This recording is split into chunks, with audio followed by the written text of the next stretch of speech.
I think it's really challenging for us as educators to produce the materials that are required.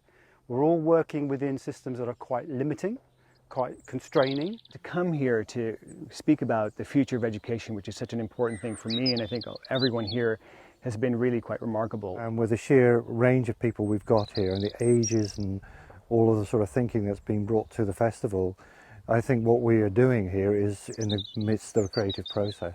For all of us to be together in this space and share our different perspectives, I think is extraordinarily important as we think about how to take education from a siloed, functional, or maybe dysfunctional system to something that's a bit more integrated, cross-curricula, and more dynamic. We talk about in education a lot about critical analysis.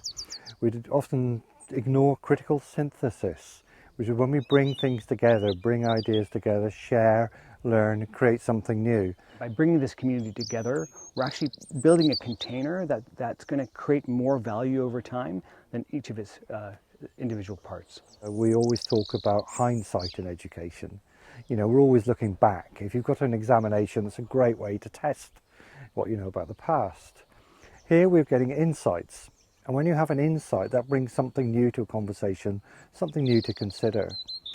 And of course, ultimately, as we heard from our young people today, learning for the future, well, that requires an ability to predict the future and to start to think about ways that you might address that, ideally multiple ways, and we call that foresight.